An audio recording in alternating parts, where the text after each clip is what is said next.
close your eyes, take a slow breath in, and let it go. Somewhere in the heart of Central Europe, in a city that sits quietly between hills and rivers, there is a walled garden. It has been there for a long time. In the summer it fills with green, with climbing vines and the soft rustle of leaves in the morning air. In winter it grows still and pale, the soil resting beneath frost, holding its secrets close. And it was here, in this garden, behind the stone walls of a monastery in the city of Brno, that one of the deepest patterns in all of nature was first seen clearly by a human mind.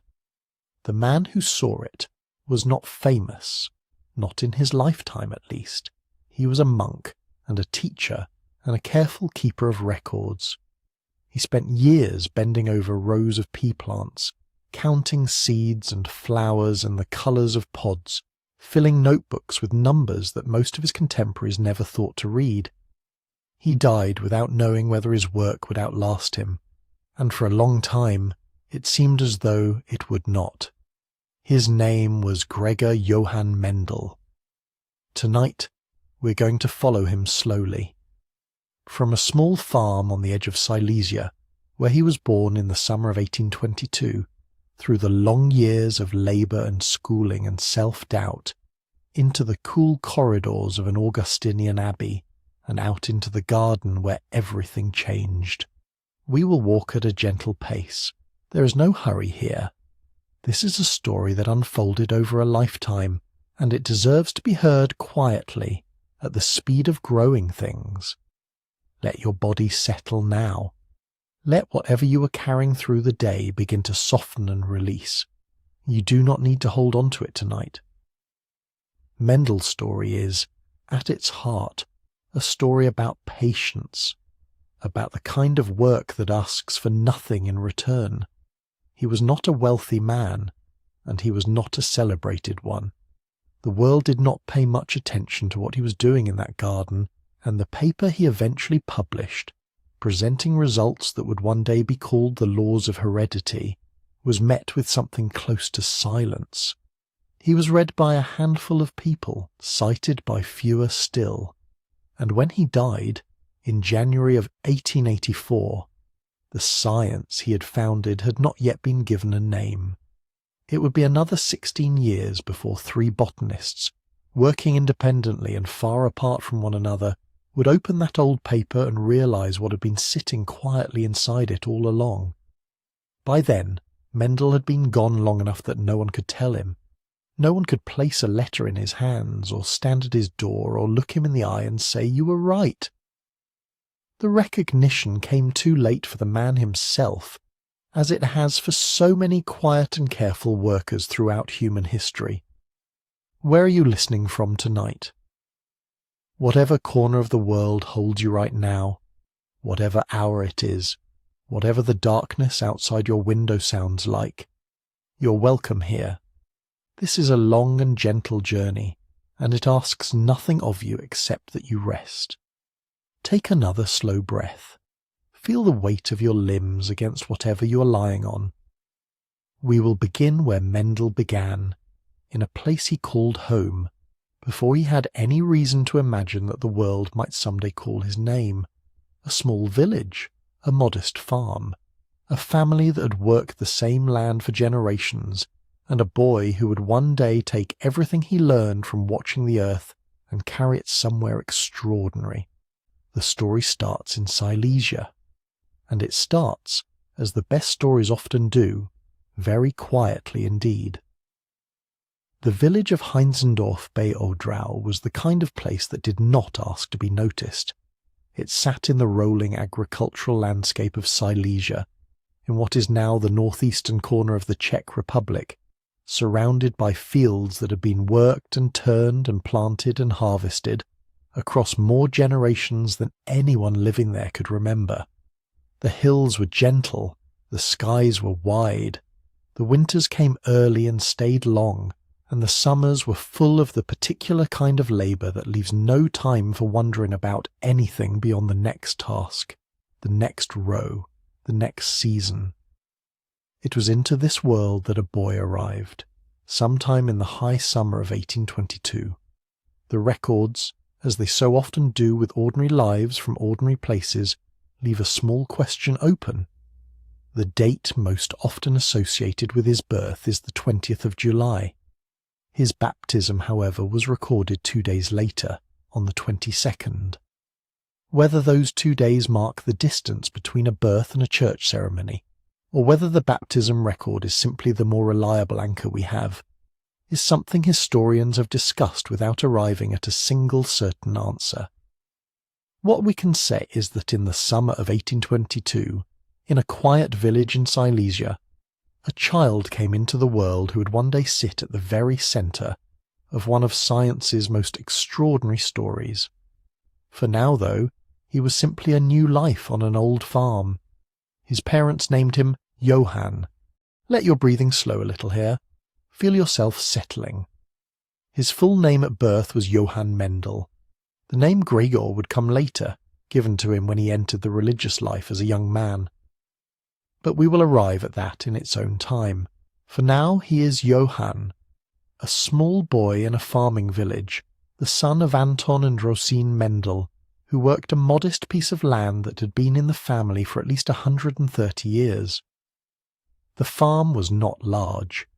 It was the kind of holding that could sustain a family through careful management and hard work, though sustain is perhaps the more accurate word rather than comfort. The Mendel family was not impoverished, in the way that meant genuine desperation, but neither were they at ease.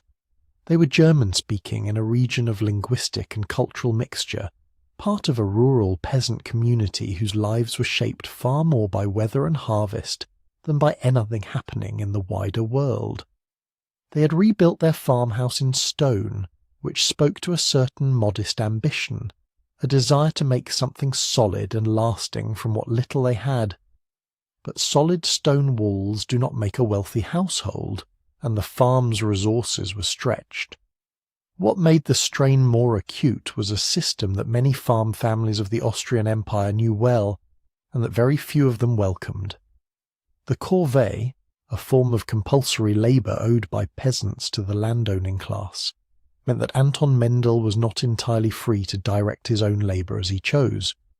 He owed, by the reckoning of those who studied such arrangements, something in the range of 150 days of obligatory work each year, days given not to his own fields, but to the service of those above him in the social order. This was simply the world as it existed, a remnant of older feudal arrangements that had not yet fully dissolved. It asked a great deal of men who were already working hard, and it left families like the Mendels perpetually managing a fragile balance between what was required of them and what remained for themselves. Rest here for a moment. There is no hurry. The boy Johann grew up inside this balance. From an early age, the rhythms of the farm were his rhythms too. The work of a farming household in rural Silesia was not divided neatly between adults and children. Children helped, and they helped with real tasks. Tending the garden, caring for animals, moving through the seasons alongside the adults in a way that made the work of the land simply the texture of ordinary life. Johann learned early the particular attentiveness that agriculture demands, reading the sky for what it might do next, watching the soil for signs of what it held or lacked, noticing the differences between plants growing side by side in the same row, and wondering, perhaps without yet having words for the wondering, why one thrived and another did not. There is something worth sitting quietly with in that image. A child moving through the rows of a garden, paying close attention not because he has been told to look carefully, but because careful looking is what the work requires, because the farm teaches it, season by season, in the only language it knows. We cannot say with certainty that these early years in the fields of Heinzendorf shaped the methods Mendel would one day apply to his pea plants in a monastery garden in Brno. But it is difficult to believe they had nothing to do with it. The patience, the habit of counting, the willingness to observe something many times before drawing any conclusion These are not instincts that arrive fully formed. They are cultivated, and Johann Mendel's earliest cultivation happened here, in this place, among these fields. His mother, Rosine, held a particular importance in this picture. She encouraged his education in the way that mothers with scarce resources sometimes do, with a kind of quiet determination that asks more of the world than the world is currently prepared to offer. She taught him to read, or ensured that he learned, and supported the idea that her son's mind was worth developing, even when the more immediate demands of the farm were pressing. It was a form of investment that families of limited means understand well, though they rarely speak of it in those terms. She could not give him wealth or connections or a smooth path forward, but she could give him words and the sense that learning them mattered. Let the quiet settle around you now. The boy grew, and then, when Johann was 16 years old, something happened that stripped away whatever gentleness still remained in his childhood. His father, Anton, was seriously injured while performing corvée labour, the obligatory service that had already taken so much from the family. The injury was severe enough that Anton could no longer carry the full weight of the farm's work, and so it fell to his teenage son to step into that gap, to take on the labour obligations and the daily management that his father could no longer provide. At 16, Johann Mendel became something closer to the head of the farm's working life than a boy of that age should reasonably have needed to be. This is the kind of hardship that does not announce itself as formative. At the time, it is simply difficult. It is early mornings and long days, and the constant management of shortage of time, of energy, of food, of any spare hour that might be turned toward the books and ideas that were already beginning to call to him. He often went without enough to eat. He worked through seasons that did not care about his fatigue or his hunger, or the fact that somewhere inside him a mind capable of extraordinary things was waiting, quietly, for a different kind of task. And yet he was still there, still watching, still carrying beneath the labour and the difficulty and the weight of what life had asked of him so early, the habits of attention that the farm had given him before it demanded so much back. The fields of Silesia did not know what they were making. The seasons had no intention of preparing a future scientist. But the boy who bent over those rows year after year, learning to see what was in front of him, that boy was gathering something slowly and without knowing it that he would one day carry into a garden on the other side of the mountains. Take a slow breath in, let it go. He would leave this place eventually. The leaving would not come easily. But first, the fields and the seasons and the long, patient work of learning what it means to look at something ordinary and begin very quietly to wonder. The teachers who first noticed Johann Mendel did not need very long to see what was there. A boy who reads without being pushed. A boy who holds a question in his mind past the end of the lesson, past the walk home, past the evening meal and into the quiet dark before sleep. That quality is not easy to miss when you are trained to look for it, and the teachers at the Piarist school in Lipnik nad Bečvou, where young Johann was sent in his early years, were looking. He had been recognized as a talented pupil, and that recognition carried a particular weight in a family like his. Talent, in a household where the fields needed tending and the corvée demanded its days and the winter stores were always calculated with great care, is both a gift and a complication. It opens a door that the family's circumstances have not yet arranged to be opened. It asks for something, time, money, attendance at schools in distant towns, that requires sacrifice on the part of people who are already sacrificing a great deal simply to remain where they are. Let your breathing slow a little here.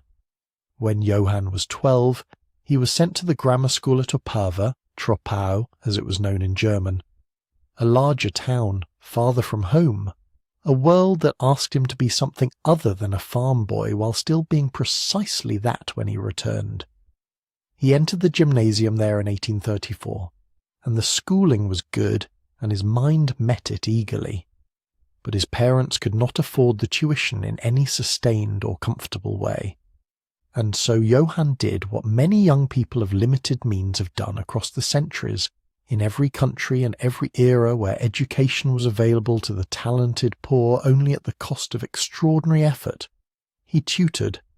He sat with the sons of families who had enough money to pay for private instruction, and he taught them the subjects that came easily to him, and the small income he earned went toward keeping himself in school, in clothes, in enough food to continue. There is something quietly striking about this image. A boy who is himself still learning, sitting across from another child, transmitting knowledge he has only recently acquired, knowing that the continuation of his own education depends on doing it well. It is not a romantic kind of difficulty. It is simply difficult. It is the kind of arrangement that requires a young person to be several years older than he actually is, to hold himself together with a maturity that his age has not yet warranted, to manage fatigue and hunger and homesickness without allowing any of them to show in the face he presents to the child on the other side of the lesson. He managed. Not easily and not without cost, but he managed. Rest here for a moment. Let the weight of the day release a little further. Then came 1838, and with it a hardship that rearranged everything. His father, Anton, was seriously hurt during the compulsory corvée labour. A log rolled over him in the winter, crushing part of his chest, leaving him incapacitated in a way that would not fully heal. The accident was the kind of event that falls into a family like a stone into still water, sending reverberations outward in every direction. The farm, already fragile, now had to manage without the man who had carried most of its labour.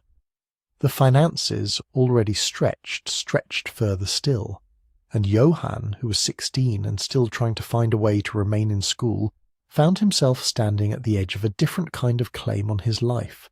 He was also, around this same time, beginning to be ill.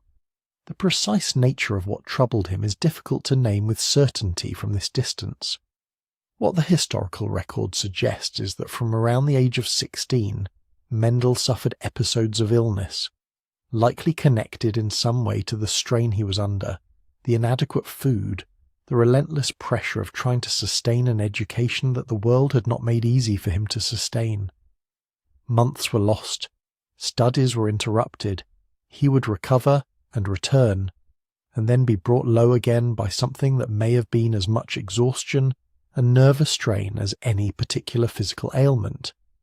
He was working harder than his body wanted to work, in service of a future he could not yet see clearly, but could not stop moving toward. Take a slow breath. Feel yourself resting. He graduated eventually from the gymnasium at Opava, which was itself a kind of small victory, quiet, unremarked by anyone outside his immediate circle, but real. And then he moved forward, the way young men of limited resources moved forward in that time and place, one careful step at a time. In 1840 he entered the Philosophical Institute of Olomouc, where he studied philosophy and physics. It was another rung on a ladder that he was building with one hand while holding on with the other. The financial situation remained precarious. He relied now in part on something that must have come to him with a complicated mixture of gratitude and sorrow, a stipend drawn from his sister Theresia's dowry, money that she had agreed to redirect toward his education rather than toward the beginning of her own independent life. His father had eventually sold the farm. The solid stone house, the fields that had shaped Johann's earliest years, the garden that had first taught him to look carefully at growing things, all of it passed out of the family's hands. There are losses that a person absorbs rather than speaks about. That seems to have been true here. Mendel was not a man who left behind a great many personal reflections on his inner life. But it is not difficult to sit quietly with what that moment must have held. A family's 130 years of land gone, a sister's future borrowed against, a father diminished by an accident he had no choice but to risk, on land that was never fully his own to direct, and a young man in Olomouc studying physics on the second floor of an institution that offered him the best thing he had found yet, the possibility of learning without end, while beneath all of it ran the quiet, persistent awareness of what his presence there had cost everyone he loved. Let yourself settle a little more deeply now. The illness came again during his time at Olomouc, more severely than before. He suffered what later accounts describe as a kind of nervous breakdown, the accumulated weight of years of striving finally pressing too hard against what his body and mind could hold. He had to withdraw. He rested and waited and eventually returned. But the experience marked something in him, not in the way that breaks a person past repairing, but in the quieter way of a reminder of how much the whole effort was costing, of how little margin remained between his situation and one he could not recover from. What he was building through all of this was modest in its outward appearance, not a great career, not a remarkable reputation, simply a path, narrow, uncertain, requiring constant maintenance, that led away from the fields of Heinzendorf towards something that might eventually allow his mind to do what it had always been inclined to do, to look carefully, to think slowly, to find, in the ordinary patterns of the world, something worth understanding. He didn't yet know where the path would end, but he kept walking it, quietly, carefully, at whatever cost the next step required. And somewhere ahead of him, though he could not have imagined it, was a garden, and 8 years of patient work, and an idea so important that the world would need a generation after his death to finally understand it. There comes a moment in the life of a person who has been walking a difficult path for a long time, when the next step presents itself not as a choice freely made, but as the only choice that makes any real sense. By the time Johann Mendel finished his studies at the Philosophical Institute in Olomouc, he had spent the better part of a decade in that particular kind of striving, the kind that leaves marks, that requires borrowing against the futures of people you love, that offers no guarantees and asks everything in advance. He had no independent income. He had no wealthy patron. He had the kind of mind that needed room to move, and the kind of circumstances that kept closing the walls in. And so, when the professor of physics at Olomouc, a man named Friedrich Franz, who had watched Mendel closely and understood what was there, suggested that the young man consider entering the Augustinian order in Brno, it was not a suggestion that arrived from nowhere. It was in many ways the shape of the only door that stood open. Let your breathing slow a little here. Let your body grow heavier where you rest. The monastery offered something that nothing else in Johann Mendel's life had yet offered with any reliability. Stability. A roof that would remain a roof. Meals that would come without the need to calculate whether tutoring fees would stretch far enough to cover them.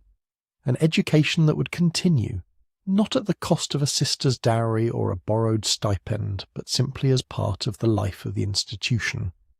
Mendel himself, in later years, would describe in plain terms what had drawn him there, something close to the relief of a man who's been holding himself upright for too long and is finally permitted to lean against something solid. He had suffered, he would write, from a perpetual anxiety about a means of livelihood. The monastery promised to quiet that anxiety. For a young man who'd been carrying it since he was a child, that promise was not a small thing. In 1843, at the age of 21, Johann Mendel made the journey to Old Brno and entered the Augustinian order. He left behind the name his parents had given him at birth and received in its place the name he would carry into history. He became Gregor Mendel, novice monk, standing at the threshold of a life that was quieter and more ordered than anything he had known, and that contained, though he could not have seen this yet, everything he would need to become who he was going to be. Rest here for a moment. There is no hurry. The night is long and soft and full of space. The monastery to which he was assigned was St. Thomas's Abbey, the Königskloster as it was sometimes called, a place of old stone and long corridors and a garden that stretched across something close to 2 hectares of ground behind the abbey walls. It sat in Brno, the capital of Moravia, a city large enough to have a real intellectual life, institutions of learning, societies of natural scientists and amateur scholars who met and argued and shared ideas in the evenings after their various labours were done. This was not the remote, shuttered monastery of a certain popular imagination. It was a place where the world's ideas were permitted in. The Augustinian order had for a long time taken its scholarly vocation seriously. The monks of St. Thomas's were not men who had retreated from thought. They were men who had in many cases been drawn to religious life precisely because it offered the conditions that thought requires: time, quiet, a community of serious minds, and freedom from the constant distractions of economic survival. There were natural historians among them, philosophers, men who kept up with scientific journals circulating through Europe, and who discussed, over meals and in correspondence, the ideas that were beginning to reshape the way human beings understood the living world. The abbot who presided over the monastery when Mendel arrived was a man named Cyril Franz Knapp. Let that name settle gently into memory, because it matters.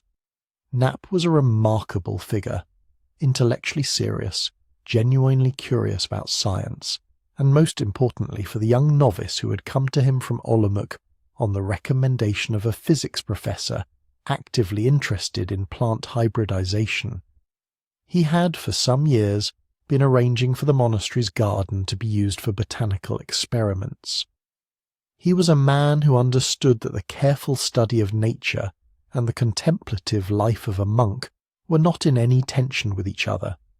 He modelled, by his very presence and the culture he created in that place, a vision of monastic life in which prayer and observation and rigorous inquiry existed side by side as naturally as seasons follow one another.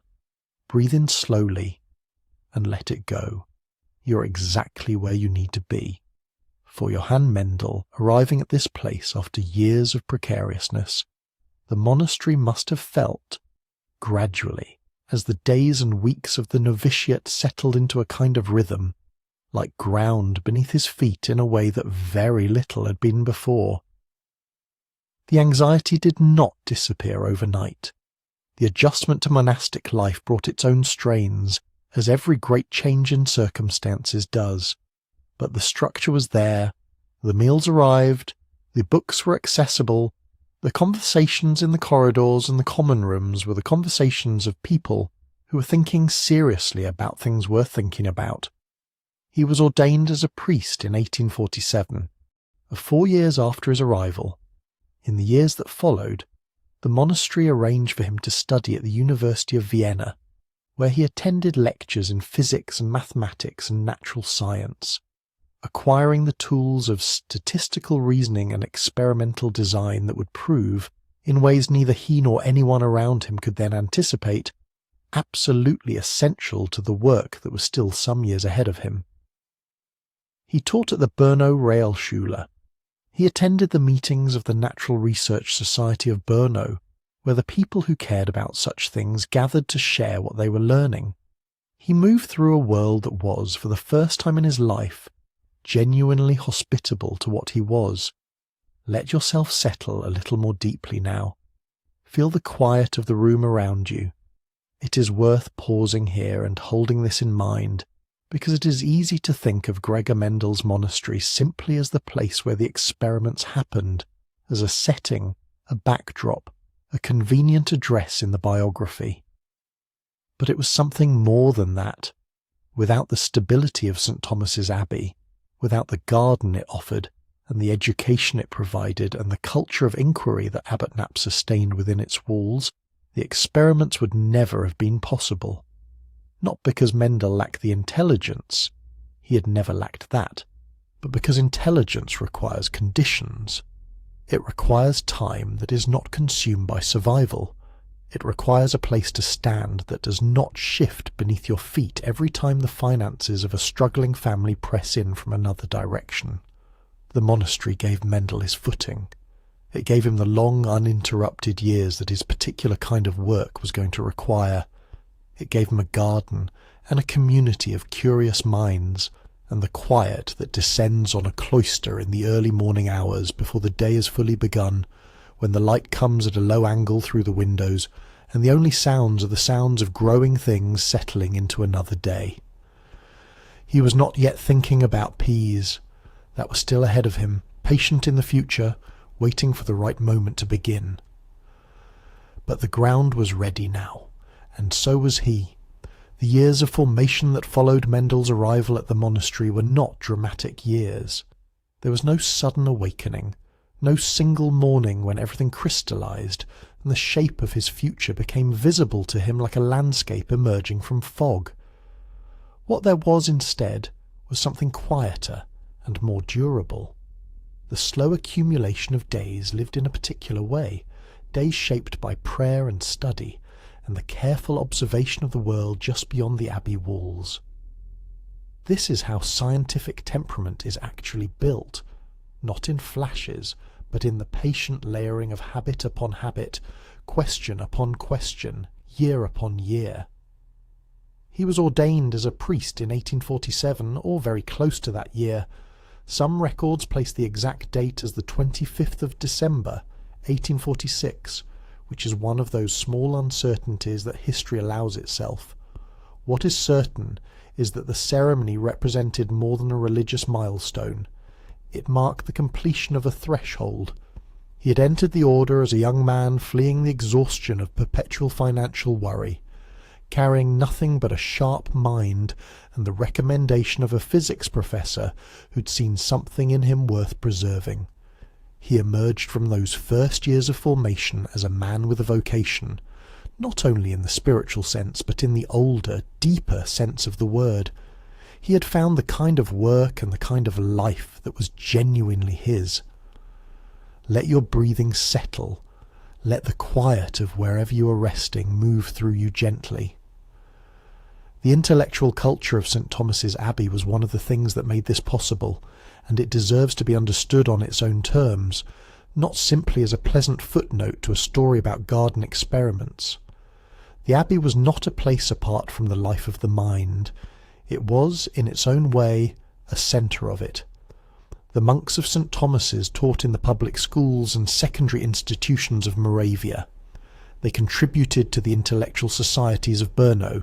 They maintained a well-stocked library, the kind of library that takes generations to build and reflects the serious conviction that ideas matter and that access to them is part of what a community owes its members.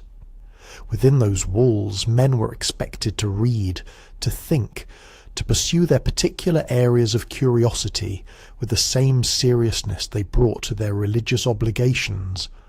Abbot Knapp had set that tone, and it persisted in the daily texture of monastic life. For Mendel, who had spent his childhood and adolescence in a state of perpetual grinding intellectual hunger, reading whatever he could find, working through ideas in the long evenings after labour that left him physically depleted, this environment was something close to oxygen. He was surrounded for perhaps the first time by people who regarded learning not as an indulgence but as a duty. Natural history, physical science, the philosophy of nature, the great questions that were beginning to reshape how Europeans thought about the living world. These were not subjects that had to be smuggled in from outside. They were part of the conversation. Rest here for just a moment. There is nothing pressing tonight, only the gentle unfolding of a story. The subjects that drew Mendel's attention during these years of formation were not random. He was drawn toward the observational sciences, toward the kind of inquiry that required patience and precision, and a willingness to hold competing possibilities in mind without forcing a premature resolution. natural history interested him, the immense, intricate variety of living things, and the question of what ordered that variety beneath the surface. Physical science interested him equally, particularly the rigorous mathematical and experimental methods that physicists were developing for asking questions about the natural world. He was drawn, in other words, to the intersection of the living and the measurable, to the place where biology and number might someday meet. He tended the monastery's orchard and the greenhouse and the beehives, work that required a different kind of attention than books required, a kinesthetic attentiveness, a learning through the hands as well as through the eyes. He began keeping meteorological records, observing and noting the weather with the same systematic care he brought to everything else, a practice that would eventually lead him to help found the Austrian Meteorological Society, though that was still years in the future. He was building, without quite knowing he was building, the habits of mind that scientific work demands, the habit of recording rather than merely observing, the habit of looking for patterns across large collections of data rather than drawing conclusions from single instances, the habit of sitting with uncertainty rather than reaching prematurely for the comforting firmness of a conclusion. Breathe slowly in and out. Feel yourself growing easier. None of this made him a prodigy in the conventional sense of that word. There was no childhood theorem, no early published paper that astonished his contemporaries and announced a great mind announcing itself to the world. Mendel's development was of a different and perhaps more common kind, the kind that does not announce itself, that proceeds by increments, that looks from the outside like simply a conscientious monk doing his duties and fulfilling his obligations, while something more complex and more slowly formed is being built in the interior. He was careful. He was disciplined. He asked careful questions and kept careful records. These were not the qualities of someone waiting for a flash of inspiration. They were the qualities of someone who had learned, through years of privation and study, that the only reliable path to anything worth knowing runs through patience. The monastery's daily rhythm supported this. The bells that marked the hours, the offices that structured the day, the communal meals and the shared silences, all of it created a container for the kind of sustained, unhurried attention that Mendel's way of thinking required. He was not, by temperament, the kind of thinker who works in bursts and then collapses. He was the kind who works steadily, day after day, building something incrementally, allowing understanding to deepen through repetition and reflection rather than through sudden leaps. The monastic routine suited him in a way that perhaps nothing else in his earlier life had quite managed to do. Let yourself settle a little more deeply into the quiet now. The night holds you gently. The monastery sent him, in 1851, to study at the University of Vienna, and that chapter of his formation belongs to the next part of his story. But it is worth pausing, before we reach it, to appreciate what had already been shaped in the years between his ordination and his departure for Vienna. He had learned to live inside a discipline. He had learned that observation without record is almost worthless, that record without pattern is almost as much so, and that patience, not the passive patience of someone simply waiting for something to happen, but the active, methodical patience of someone creating the conditions in which something can happen, is not a minor virtue in scientific life. It may be the central one. He had also learned, in the slow accumulation of these formation years, to find genuine pleasure in the work itself, apart from any recognition or reward it might eventually bring.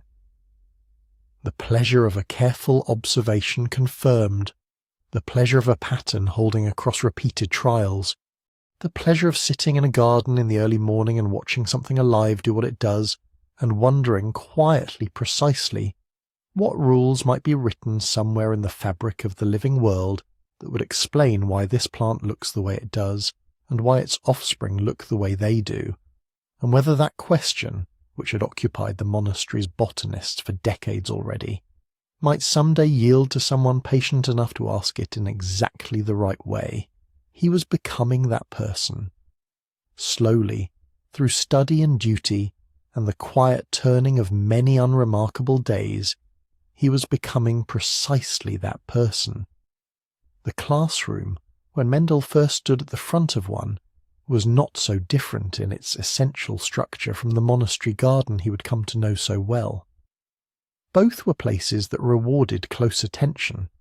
Both imposed a kind of discipline on the material, on the observer, on the slow accumulation of understanding across many separate instances, and both, in the end, required the same particular quality that Mendel had been quietly cultivating through all his years of formation, the willingness to stay with something long past the point where a less patient person would have moved on. He came to teaching not by a straightforward road. The Augustinian monks of St. Thomas's were expected to contribute to the educational life of Brno, and Mendel was assigned to work as a substitute teacher, a provisional position, something between a placement and a test, the kind of role that offered work without quite offering stability. He was teaching, but the ground beneath that work had not yet been made firm. To make it firm, he would need to pass the state certification examination, a 3-part process that would grant him the official standing of a fully qualified teacher. It was a reasonable requirement, and for a man of Mendel's evident intelligence and accumulated self-education, it might have seemed a manageable one. But examinations have a way of not cooperating with intelligence alone. In 1850, Mendel sat the oral portion of the certification exam, the final of the 3 required parts, and he did not pass it. The reasons are not entirely clear from the historical record, and it would be easy, and perhaps unfair, to make too much of the failure or to transform it into something more symbolically loaded than it actually was. What it was, in the plainest terms, was a professional setback of a specific and frustrating kind, the sort that does not reflect the depth of a person's knowledge, but does determine with considerable finality what they are permitted to do with it. Let yourself rest gently here for a moment. The night is quiet. There is nothing required of you. The monastery and the abbey's leadership responded not with disappointment, but with practical generosity. Abbot Knapp arranged for Mendel to spend 2 years studying at the University of Vienna, beginning in 1851. It was there that he came under the instruction of Christian Doppler, the same Doppler whose work on the behaviour of waves had already made him one of the more celebrated physicists in the German-speaking world. Doppler was not simply a lecturer who conveyed facts from a podium. He was a man deeply committed to the experimental method, to the idea that understanding the physical world required not only careful reasoning, but the deliberate design of trials that could test that reasoning against observable results. Mendel sat in those lecture rooms and absorbed something that went far beyond the content of any particular lesson. He absorbed a philosophy of inquiry, the conviction that systematic measurement, repeated under controlled conditions, could extract reliable truth from a nature that did not give up its patterns easily. He also studied other subjects in Vienna, broadening his scientific grounding in the 2 years he spent there, and when he returned to Brno in 1853, he returned a different kind of student than he had been when he left, more rigorous, more confident in the language of experiment, more deeply persuaded that the gap between biological observation and mathematical precision was not unbridgeable, even if no one had yet found a reliable way across it. And then he went back to teaching. Back to the Realschule, the technical high school, where he would remain for the better part of the following decade and a half. His primary subject was physics, which suited him well and allowed him to draw directly on what he had learned in Vienna. But his teaching remit extended considerably beyond physics. He gave lectures in chemistry, in zoology, in botany, in the physiology of plants, in other branches of natural history, a breadth of subject matter that, in a less conscientious teacher, might have produced only a thin and unreliable generalism. In Mendel, it produced something else. It produced a mind that had been made to move fluidly between disciplines, to find the connecting tissue between phenomena that seemed, on the surface, to belong to separate territories. There is something worth noticing quietly here. Settle into it. Teaching at its most demanding is an exercise in making the implicit explicit. When you stand before a room of students and must explain not only what a phenomenon is, but why it behaves as it does, and then must explain that again in a different way, when the first explanation does not reach them, and then again, you are being trained, whether you think of it that way or not, in the art of pattern recognition. You learn to see where understanding breaks down and where it holds. You learn to construct comparisons that carry a listener across a conceptual gap they could not otherwise navigate.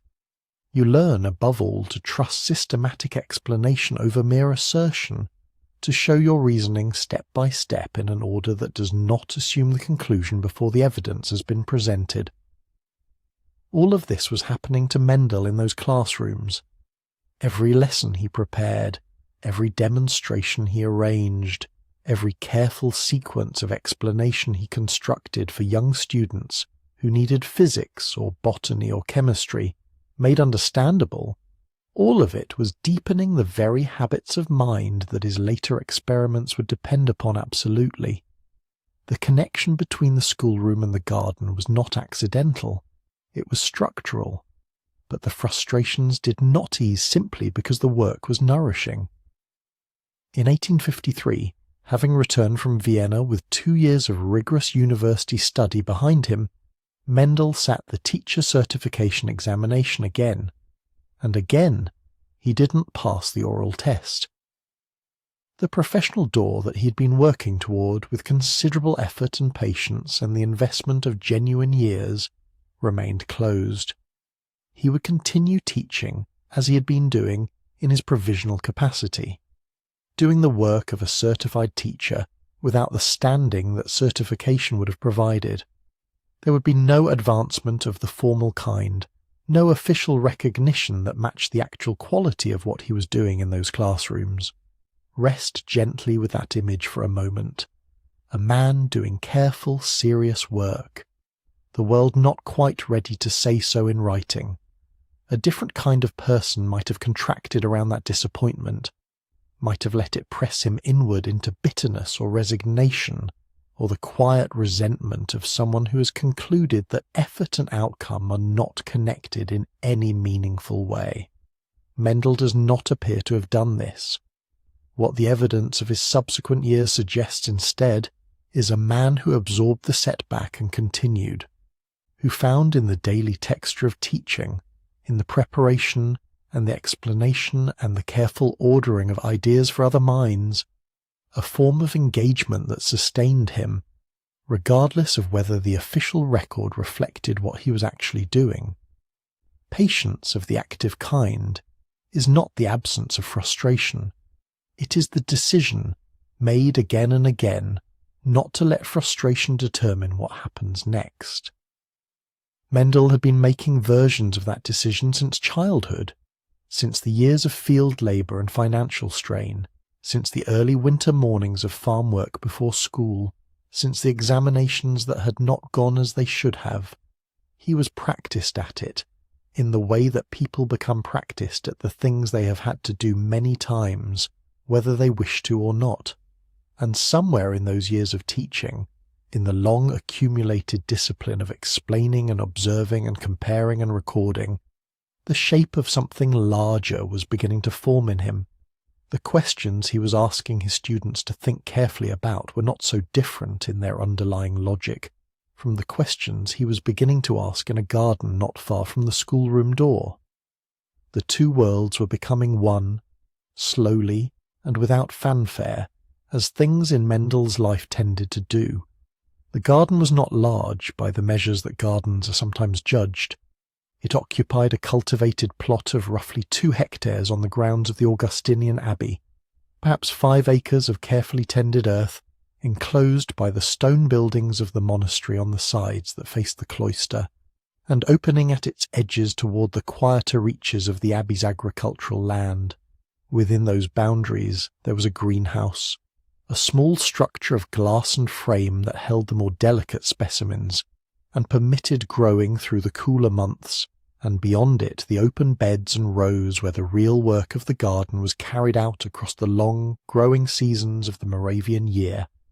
It was a modest space, useful, ordered, purposeful in the way that monastery gardens have always tended to be, shaped not by ornament alone but by the practical requirements of a community that grew things because growing things was necessary. And yet this particular garden, on these particular grounds, in the hands of this particular monk, would become one of the most consequential plots of earth in the history of human understanding. Let your breathing slow here. There is no need to hold anything tightly tonight. The story settles into this garden now, and stays for a while. What the monastery gave Mendel was something that is easy to overlook if you are accustomed to thinking of scientific work as something that happens in universities and laboratories and purpose-built institutions with budgets and committees and the formal apparatus of organised inquiry. What it gave him was simply time and space and continuity. The garden was already there. The tools were already there. Seeds were available. There were modest means of assistance from the community that maintained the grounds. And because Mendel's work in the garden was understood, at least in part, as serving the Abbey's broader commitment to agricultural teaching and natural science, the same commitment that had sent him to study with Doppler in Vienna, he was not required to justify every hour he spent among the plants. He could return, season after season, to the same beds and the same experiments without the pressure of having to demonstrate immediate profitable results to someone who had funded the work and expected a return on it. This kind of sustained, unhurried access to a growing space was rarer than it might seem. Independent researchers without institutional support could seldom afford to run experiments across multiple generations of plants, experiments that required years of careful observation before even the early patterns began to emerge. Commercial growers had their own reasons for crossing plants and selecting varieties, but those reasons were governed by yield and marketability, not by the abstract desire to understand what principles, if any, governed the transmission of characteristics from parent to offspring. The monastery garden stood somewhat outside both of those worlds, and in that outside space something quite different became possible. The questions Mendel brought to the garden were practical in the way that the best scientific questions tend to be, grounded in observable phenomena, specific enough to be tested, and yet reaching, in their implications, towards something considerably larger than the immediate experiment. Plant hybridization was not a new subject. Breeders and gardeners had been crossing varieties of plants for centuries, producing new combinations of flower colour and fruit shape and growth habit through the patient work of deliberate cultivation. What no one had yet been able to do with any reliability was predict the outcome. Why did some characteristics appear in the offspring of a cross and others seem to vanish?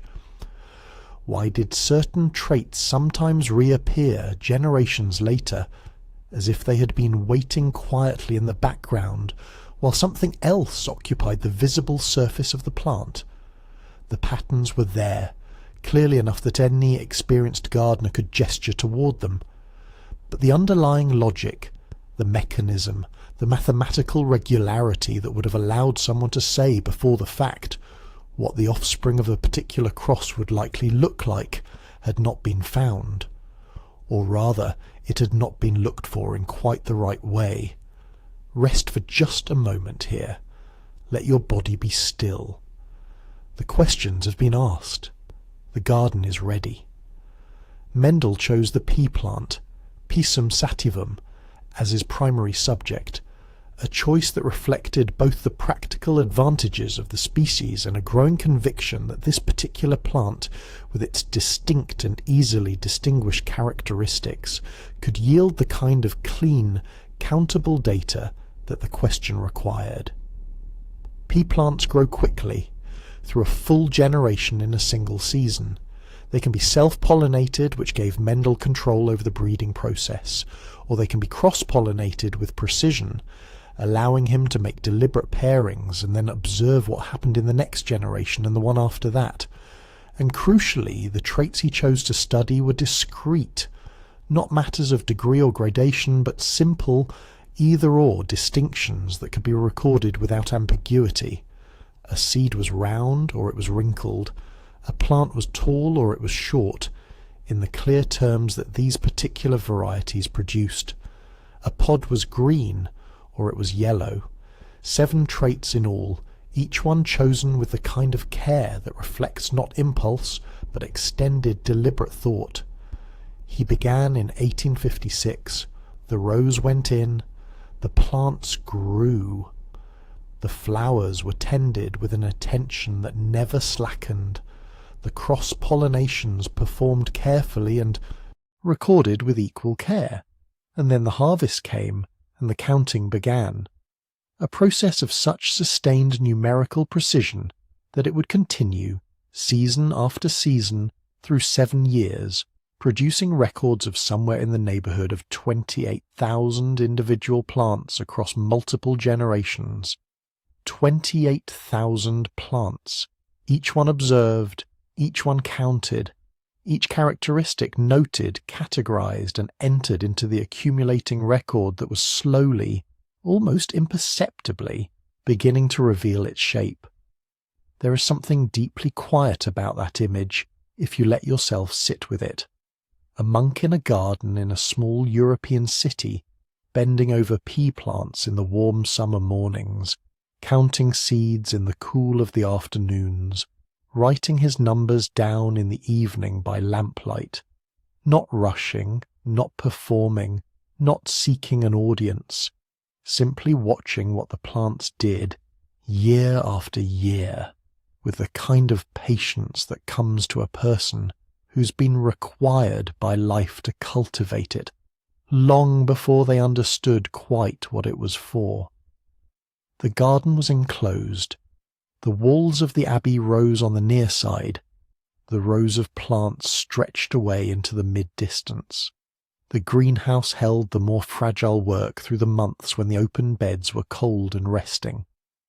And within all of this, a set of ideas was beginning to form, slowly, as ideas of genuine depth always do, that would one day change the way every human being on earth understood what it means to be alive, to inherit something from those who came before, to pass something forward to those who come after. The setting could not have been more modest.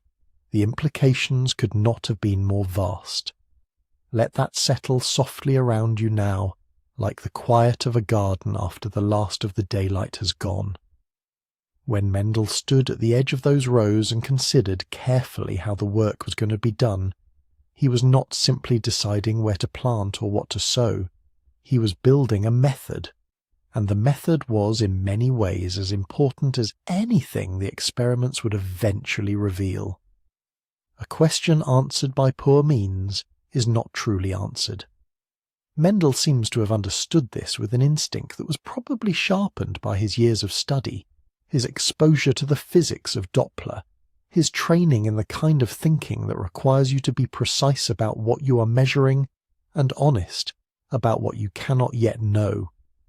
Whatever he had become as a monk and a teacher, he came to this garden as something close to a rigorous experimentalist, and the design he settled on reflected that rigour from the very beginning. Let yourself breathe slowly here. There is nothing to hold or to solve, just the quiet of the garden and the careful work beginning to take its shape. The choice of the pea plant was, on reflection, close to perfect for what Mendel needed.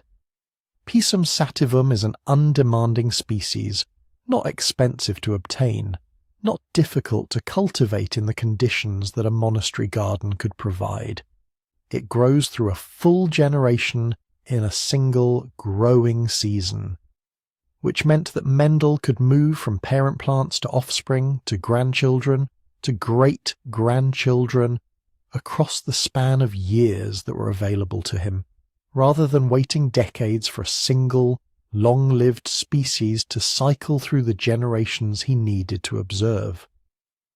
The plants produce many seeds per pod and many pods per plant, which is another way of saying that each crossing could yield abundant data, enough to count, enough to calculate ratios from, enough to say with some confidence whether what you were seeing was a pattern or merely the noise of chance.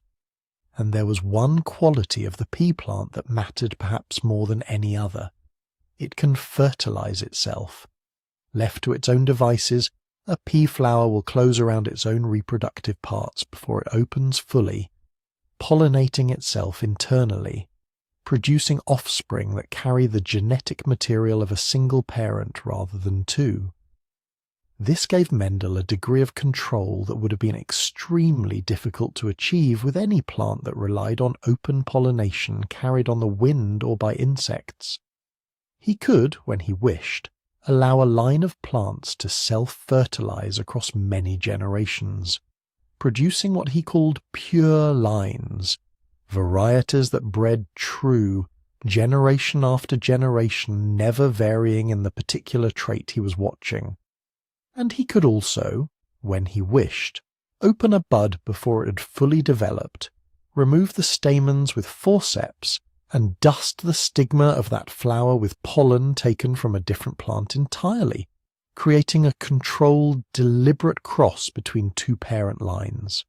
The choice, in every case, was his. He selected 7 traits, not randomly and not hastily. The selection itself appears to have followed years of preliminary observation, during which he tested numerous varieties and gradually narrowed his attention to the characteristics that were clearly discrete, that presented themselves in one form or the other, without ambiguous intermediate states that would have complicated the counting. Seed shape, round or wrinkled. Seed albumen colour, yellow or green. Seed coat colour, grey or white. Pod shape, inflated or constricted.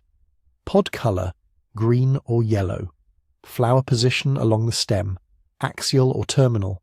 Stem length, tall or short, in the unambiguous terms that these varieties produced.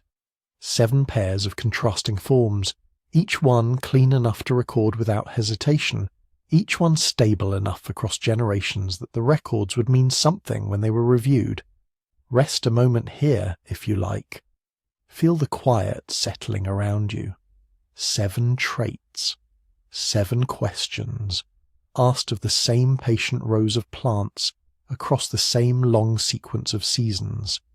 For each crossing, Mendel's technique was careful to the point of what might fairly be called tenderness. He opened the buds early before the flower had pollinated itself, and with forceps removed the keel and the protective structure, and each of the stamens within. The flower was then left ready to receive pollen from elsewhere. He would take pollen from the chosen parent plant and apply it to the waiting stigma, then protect the cross-pollinated flower from stray pollen that might arrive on the air or on the bodies of visiting insects. Nothing was left to accident. The parentage of every cross was known, recorded and preserved in the documentation that accumulated alongside the living rows of plants, and then the offspring grew, and Mendel counted. He counted seeds, noting whether each one was round or wrinkled, yellow or green. He counted plants, recording stem length and pod colour and flower position. He tracked the numbers across the first generation of crosses, the hybrids, and then allowed those hybrids to self-fertilize. Watched the second generation emerge from their seeds and counted again. The ratios that began to appear in that second generation were what would eventually, after years of confirmation and accumulation, crystallize into the laws he would write down and present to the world.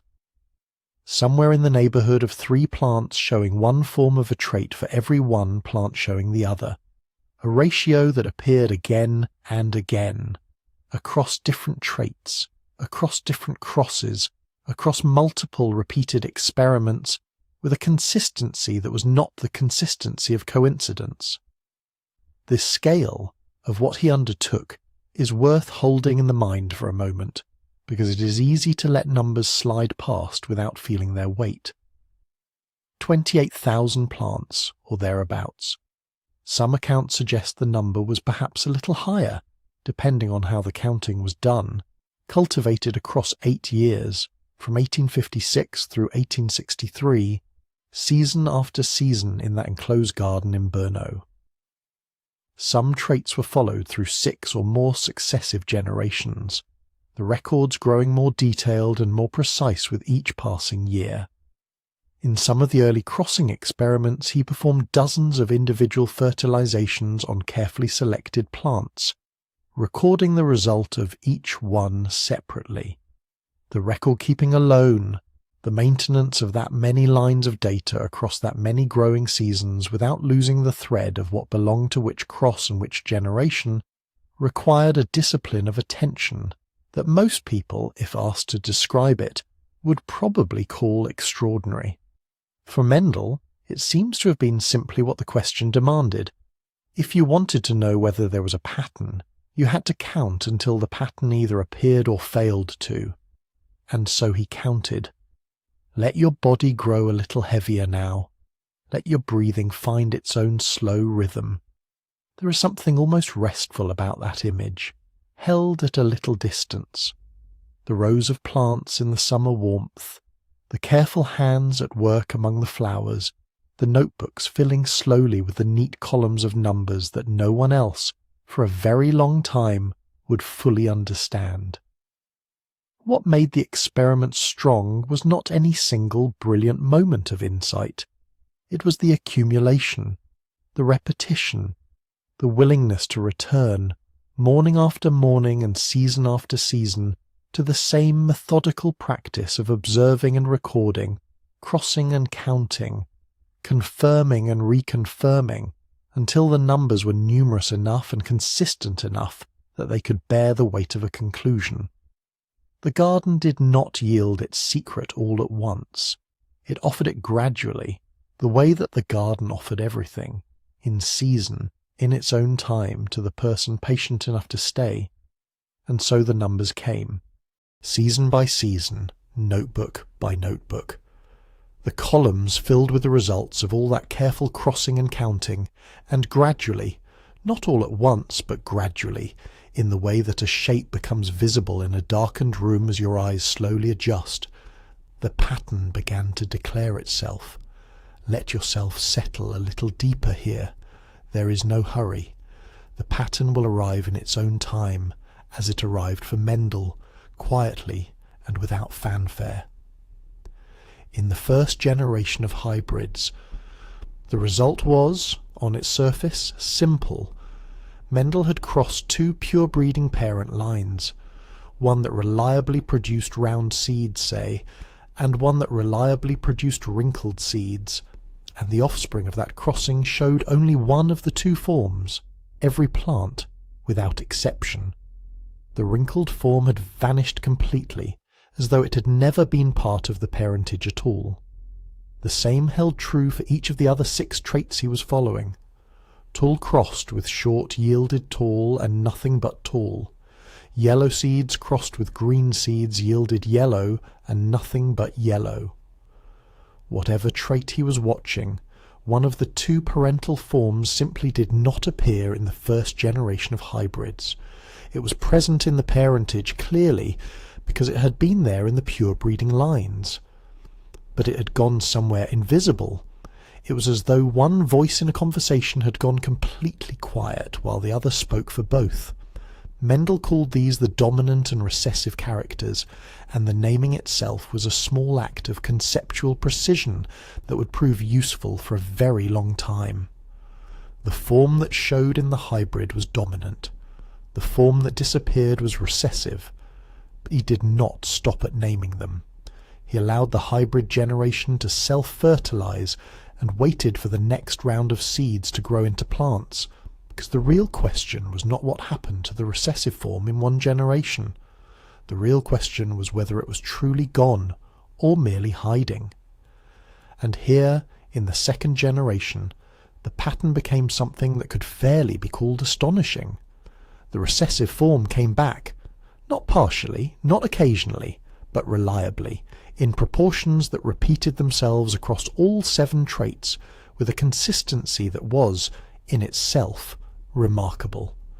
For every 3 plants that showed the dominant form of a trait, roughly 1 plant showed the recessive form, 3 to 1. Or more precisely, when Mendel combined the data from all of his single trait experiments and calculated the average, the ratio came out to very nearly 2.98 to 1, so close to 3 to 1 that the number might as well have been written as a clean fraction, a simple and almost geometric regularity hidden inside the ordinary variation of living plants. Rest a moment in that. 3 to 1. A number that emerged not from a single cross, but from the combined patient records of thousands upon thousands of individual plants, counted and recounted across 8 years of careful seasons. The recessive form had not been destroyed in the first generation.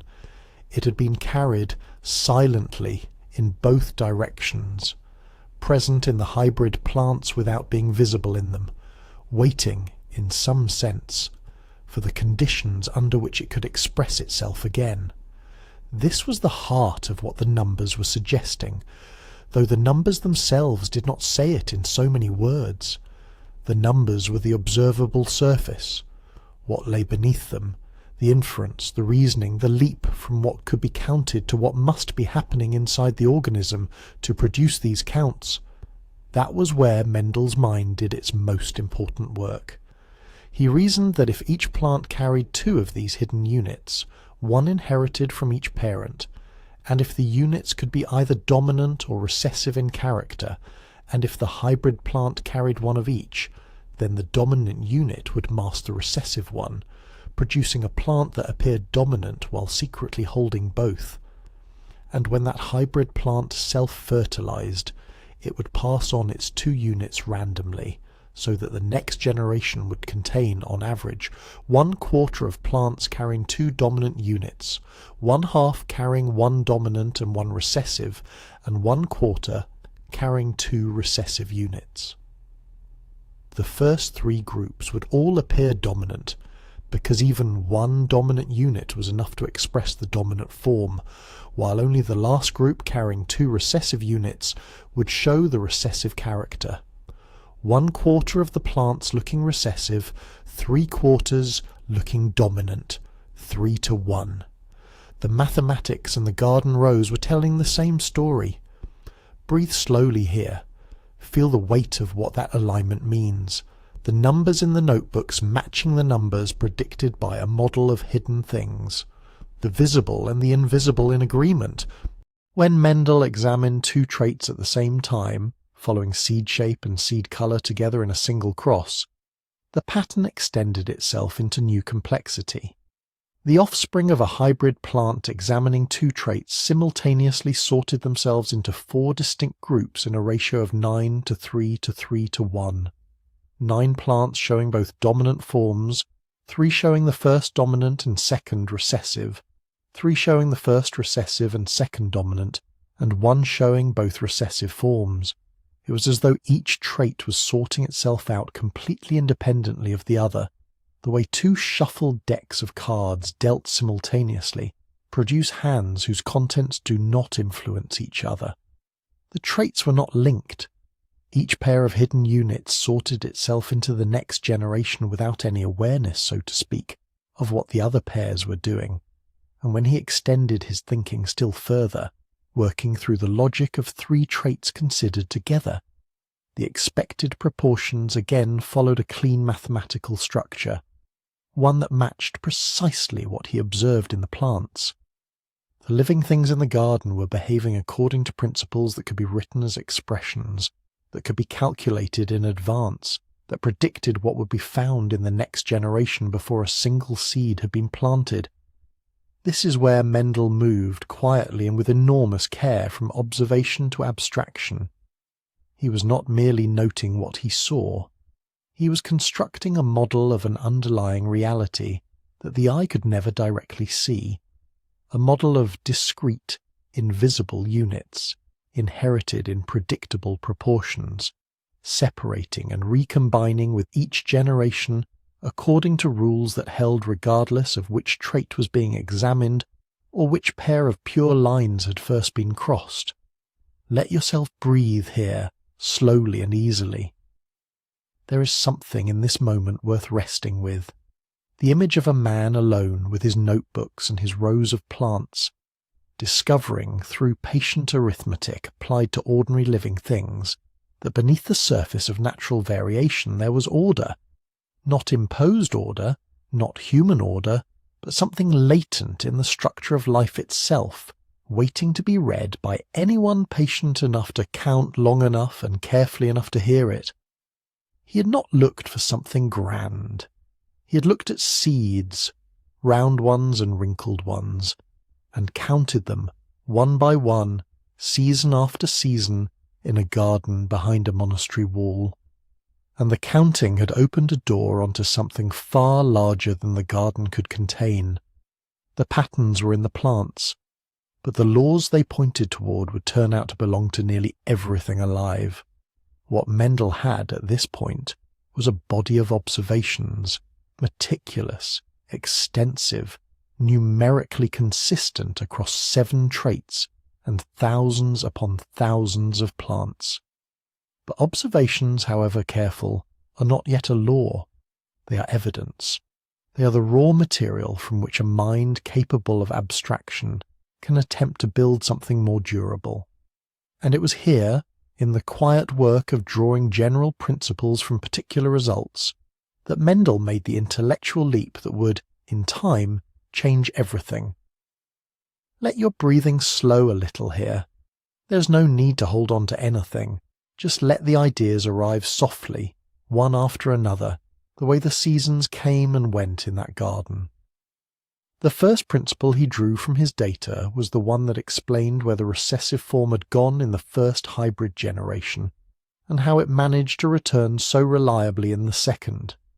Each plant, he reasoned, carries 2 of these inherited units for any given trait, one received from the mother plant, one from the father. When a plant produces its reproductive cells, those 2 units do not travel together. They separate so that any individual gamete carries only one. This separation is the essential mechanism. The 2 units that a plant holds together during its lifetime are parted at the moment of reproduction, and whichever single unit passes into a gamete is the one that moves forward into the next generation. When 2 gametes then combine, when fertilization occurs, a new individual is formed carrying 1 unit from each parent, and the pairing begins again. The dominant unit, when present, expresses itself. The recessive unit waits, but it is there. It is carried faithfully forward, intact and unaltered, ready to express itself in any generation where it finds itself paired with another recessive unit rather than a dominant one. This was the law of segregation. The 2 units that determine a trait are separated, segregated, when reproductive cells are formed and reunited in new combinations with each act of fertilization. The word segregation carries a certain precision that is worth sitting with for a moment. The units do not blend. They do not dilute each other. They do not merge into something intermediate and never return to their original forms. They keep their distinct identities through every generation, separating and recombining with a fidelity that the arithmetic could verify. a recessive trait hidden in a family line of plants for an entire generation does not disappear. It is only waiting for the pairing that will let it show. Rest here a moment. Feel the warmth of wherever you are resting. Outside, the world is quiet and dark, and the night is doing what nights do, moving slowly through its hours, carrying everything forward without effort or urgency. The second principle arose from Mendel's observations of plants followed across two traits at once. When he tracked seed shape and seed colour simultaneously, he found that the way the units for shape sorted themselves into the next generation had no apparent connection to the way the units for colour sorted themselves. Each pair behaved as though it were the only pair in the plant, independently, without reference to what the other was doing. The result, as we've already seen, was a ratio of 9 to 3 to 3 to 1 in the second generation, all four possible combinations of dominant and recessive appearing in predictable proportions, as though two separate processes had each run their course without interference from the other. This was the law of independent assortment, the observation that the segregation of one pair of units proceeds independently of the segregation of any other pair. Mendel expressed this with genuine mathematical precision. He wrote out the possible combinations using a form of algebraic notation, representing the different unit types with letters and describing the expected proportions as products of two separate series. It was the kind of language that belonged in his era, far more to physics or mathematics than to the study of living organisms. Biology in the 19th century was largely a science of description and classification. It observed, it named, it arranged, but it did not, as a general rule, write down formulas for predicting the outcomes of crosses in the next generation of plants, express those formulas as multiplied probability series, and then verify them against tens of thousands of counted specimens. That was a different kind of thinking entirely, and it was, in the context of natural history in 1865, quietly extraordinary. It should be said gently here, as Mendel himself might have said it, that these two principles described what he observed in the pea plants he studied, under the conditions he studied them. He did not claim to have uncovered every mechanism of heredity in every living thing.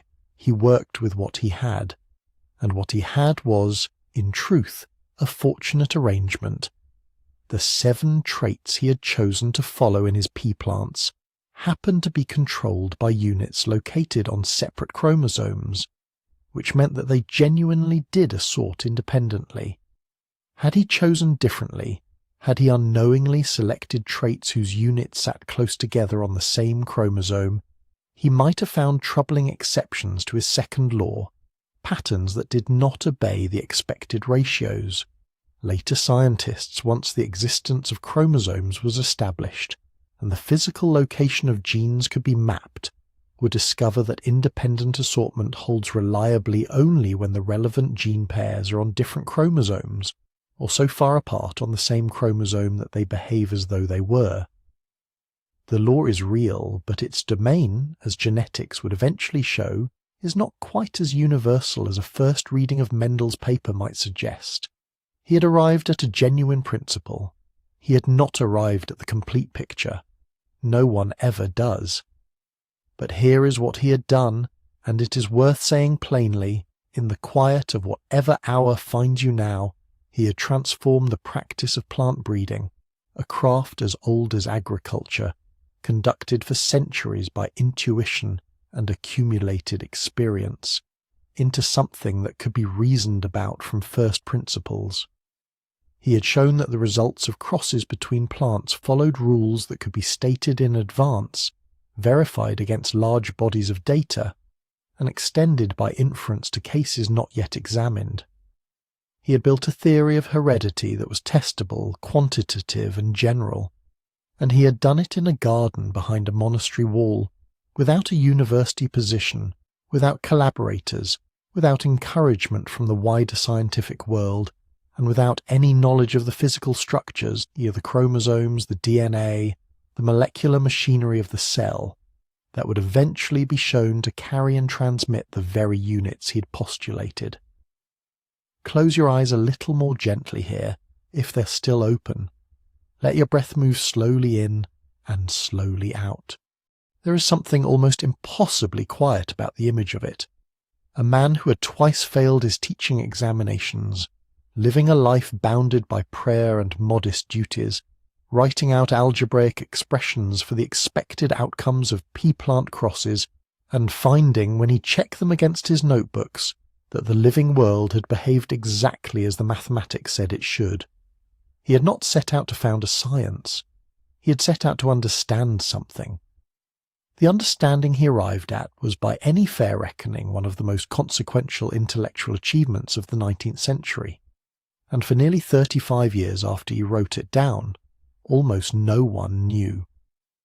In the winter of 1865, Mendel prepared to share what he had found. The Naturforschenden Verein, the Natural History Society of Brunn, held its meetings in a modest hall in the city, attended by local scholars, naturalists, physicians, and educated gentlemen who took a serious interest in the natural world. It was a provincial society, as such gatherings went, though not an undistinguished one. On the 8th of February, Mendel stood before them and presented the first part of his findings. He returned on the 8th of March to deliver the second. He had organized his years of data into a coherent argument, moving from the observations to the ratios to the underlying principles, expressing it all in that precise mathematical language that had set his thinking apart from the beginning. Let your breathing settle here. There is nothing required of you now but to listen. The night is holding everything steady. We do not know with certainty what the audience made of it. No record survives of questions asked, or of any particular stir in the room. There is nothing to suggest that anyone in attendance understood that they were hearing something that would one day reshape an entire field of science. The evening passed, as evenings do. People gathered their coats and made their way home through the Moravian winter. The following year, in 1866, the paper appeared in the Society's proceedings. The Verhandlungen des Naturforschenden Vereins, Volume 4, pages 3 through 47. It bore the title Versuche über Pflanzen-Hybriden, Experiments on Plant Hybrids. Scholars estimate that only around 115 copies of that volume were ever printed. The journal was a regional publication, its circulation modest, its reach extending little further than the libraries and corresponding societies that exchange publications with learned institutions across Europe. It was not the kind of journal where a working botanist in London or Paris or Berlin would have turned first when looking for new discoveries. Feel the weight of that for a moment without distress. Just let it settle, the way a stone settles softly into still water. Those copies did travel. They arrived at libraries. They passed between societies through the slow, conscientious machinery of 19th century scientific exchange. And yet the silence that followed was nearly total. In a letter written to the botanist Carl von Nageli in 1867, Mendel noted, with a quietness that is perhaps more striking than any expression of frustration might have been, that as far as he knew, no one had undertaken to repeat the experiments. He had laid out a complete and testable framework. He had shown exactly how any careful observer might verify his results, and the response from the scientific world was, with only the rarest exceptions, nothing. Historians who have searched the literature carefully have been able to locate no more than a handful of references to Mendel's paper in the years between its publication and 1900, somewhere around 11, by one careful count, scattered across more than 3 decades. 11. For a paper that described as clearly as 19th century biology had yet managed, the mechanism by which living things pass their characteristics to their offspring. Rest here a little. Let the number sit quietly in the air. There is no urgency to it. The story will continue to unfold. One detail carried down through the scholarship of later historians speaks to the strangeness of this silence more vividly than almost any other. Among the libraries that received a copy of the journal was the collection of Charles Darwin himself. Darwin, who had spent years thinking about the mechanism of inheritance without finding a satisfactory answer, who understood better than almost anyone alive how much the theory of evolution by natural selection needed an account of how traits were reliably passed from parent to offspring. Darwin received a copy of the volume that contained Mendel's paper. When Darwin died, the pages of that particular journal were still uncut. There is no evidence he ever opened it. We cannot know, of course, whether Darwin would have recognized the significance of what Mendel had written had he read it. Perhaps the mathematical framing would have seemed foreign.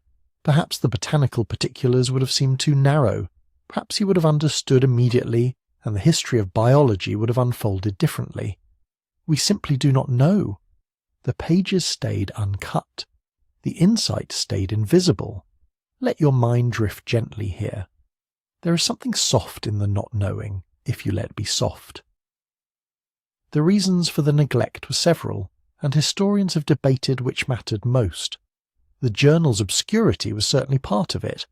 A paper published in a regional Moravian society's proceedings could not expect the same readership as one appearing in a major European botanical journal. But obscurity alone does not seem sufficient to explain 34 years of near-total silence.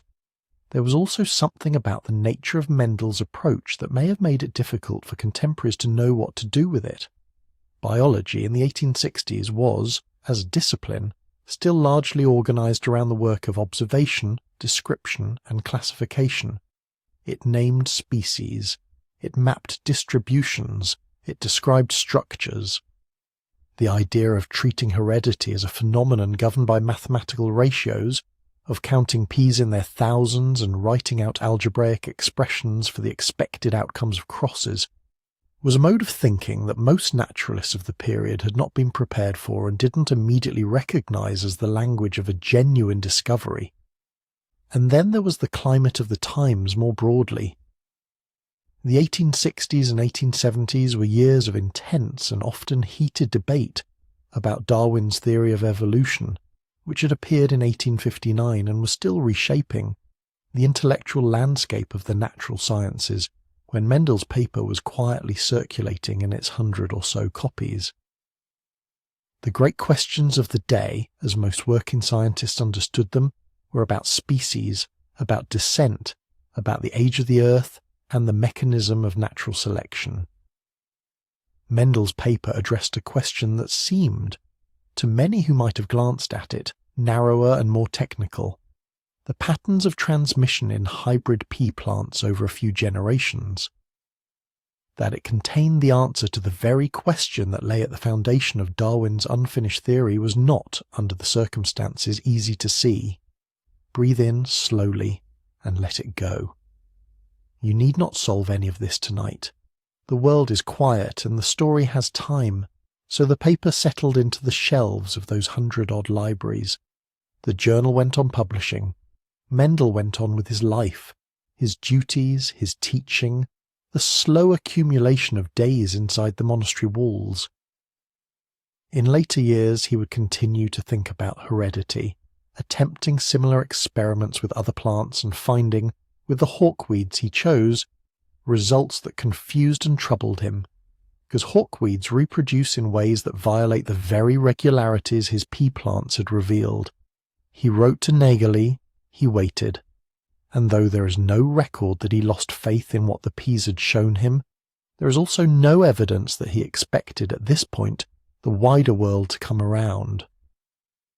There is something deeply human about that particular kind of patience.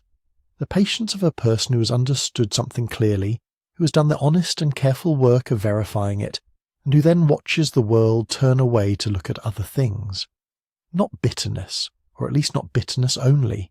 Something quieter than that. Something that simply accepts the distance between what one has found and what the world is ready to receive, and continues, in the meantime, to live. Let your eyes close a little more. Let your hands be still. The night is very gentle now, and the story will carry you forward. In 1867, the community of St. Thomas's Abbey came together and elected Gregor Mendel as their abbot. He was formally installed on the 30th of March 1868 at the age of 45, a man in the middle years of his life, steady and known to those around him, trusted with the full weight of the monastery's governance. It was by any measure an honour. The community had chosen him. His brothers in the order had looked at the man who tended the garden and lectured at the school, and corresponded with botanists about the mathematics of inheritance, and they had decided that he was the one to lead them. He accepted, as a person of his formation would, with the quiet gravity of someone who understood that duty was not always the same thing as desire. Let yourself settle a little deeper now. There is no need to hold anything tightly tonight. What the abbatial role brought with it, however, was something Mendel had not fully known before, the particular kind of weight that comes not from physical labour or intellectual difficulty, but from the endless accumulation of responsibility. As abbot, the administration of the monastery fell entirely to him. Its finances, its legal standing, its relationship with civic and ecclesiastical authorities, its personnel, its properties, its obligations reaching in every direction at once. The teaching schedule that had shaped his days for years, the hours in the classroom, the hours in the garden, had already been the medium through which his experimental life was sustained. Now that structure was replaced by something altogether different, administrative duties came to occupy the majority of his time, filling the days with correspondence and meetings and decisions of a kind that had nothing to do with the quiet counting of peas or the patient observation of how traits passed from one generation to the next. The garden was still there, of course. The beds where he had grown his thousands of plants still lay within the monastery walls. But the freedom to simply move through the morning hours and attend to what was growing, to be fully present to the slow rhythms of experimental work, that freedom narrowed considerably and went on narrowing. Rest here for a moment. Let your breathing be slow and even. The night holds you gently. The years of the early 1870s brought a particular difficulty that would come to define much of Mendel's later life as abbot. The Austrian government, in the course of reorganizing its fiscal relationship with monastic institutions, introduced new tax measures that fell heavily on religious houses across the empire. By 1874, a significant levy had been imposed, one that, by most accounts, deprived the abbey of roughly a quarter of its income at a stroke. Mendel did not accept this quietly, in the way that a person of retiring temperament might. He opposed the measures openly, entering into a prolonged legal dispute with the authorities that stretched across years and consumed a great deal of the peace and energy that might otherwise have gone elsewhere. He refused consistently to pay what he believed to be an unjust imposition. The lawsuit became a defining feature of his abbacy, a slow, wearing contest between one man's principled resistance and the impersonal machinery of government administration. There is something recognizable in that particular form of exhaustion, the kind that does not come from a single great effort, but from maintaining a firm position across years of accumulated friction, never fully resolving, never fully releasing. In the wider civic world, recognition of a different sort found him. The state offered him the presidency of the Moravian Mortgage Bank, a role that carried its own considerable managerial demands and drew him still further into the administrative life of the region. He served. He carried what was placed in his hands, but with each new responsibility, the circle of his experimental world grew a little smaller. The hours available for the work that had once filled the garden with careful rows and careful records grew a little fewer. Let your mind be still now. There is nothing pressing in the quiet of this hour. And all the while the paper sat on its shelves. The 115 or so copies of the Brunn Society's proceedings that had carried Versuche über Pflanzen-Hybriden into the world were not recalled or revised or reconsidered. They simply sat in their various libraries gathering the particular kind of dust that settles on things the world has not yet found a use for. No letter arrived at the abbey to say that someone, somewhere, had repeated the experiments and confirmed the ratios. No major journal took notice. No correspondent wrote to say that the inheritance laws had been verified or extended or built upon by a younger generation of experimenters. The silence that had greeted the paper's publication in 1866 continued, unchanged, into Mendel's years as abbot, and on through the years beyond. His later scientific work, the attempts with hawkweeds, the careful meteorological observations he kept with characteristic patience, never achieved the clarity of what the peas had shown him. The hawkweeds, as he had discovered to his considerable frustration in the years before his election as abbot, did not behave as the peas had. They reproduced in ways that resisted the neat mathematical patterns, and so the framework he had so carefully constructed in the garden seemed, at least to him, to require further verification, further work, further time that the abbacy would not easily give. Breathe in, slowly, and out again, gently.